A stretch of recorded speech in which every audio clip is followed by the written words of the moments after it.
வணக்கம். வாழ்க வளமுடன். சாம்பிராணி என்கிற ஒரு பொருள் நம்ம இந்தியாவில் இருக்கும் குறிப்பாக 3 மதங்கள், இந்து மதம், முஸ்லீம் மதம், கிறிஸ்துவ மதம், 3லேயும் இந்த சாம்பிராணி நிறைவாக உபயோகப்படுத்தப்படுகிறது.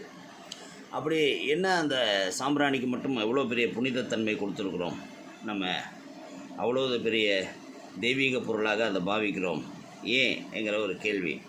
அதாவது இந்துக்கள் கோயில்களில் யூஸ் பண்ணுறோம், இஸ்லாமியர்களும் சில தர்காக்களில் யூஸ் பண்ணுவாங்க, கோயில் வீடுகள் கடைகளுக்கு சாம்பிராணி போடுவாங்க.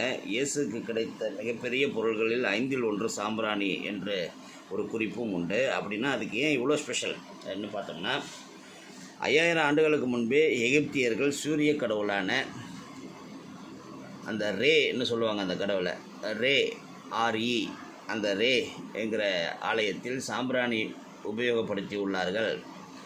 அதிலிருந்து தான் ரே ஒளிக்கதிர் என்னும் வார்த்தை வந்தது.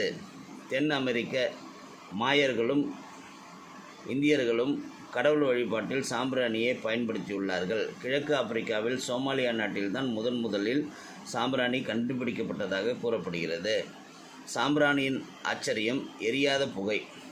சாம்பிராணியின் புகழுக்கு அதன் தெய்வீக மனம்தான் காரணம், மற்றபடி வேறு எந்த குறிப்பும் இல்லை. அதனால் அதோட தெய்வீக மனம், அந்த ஒரு ப்ளசன்ட் ஸ்மோக், அதுவும் பயமுறுத்தாத எரியாமல் தன்னால் புகையிறது, இந்த தன்மை இருக்கிறதுனால எல்லா மதமும் அதை தெய்வீக பொருளாக ஏற்றுக்கொண்டுள்ளது. வாழ்க வளமுடன்.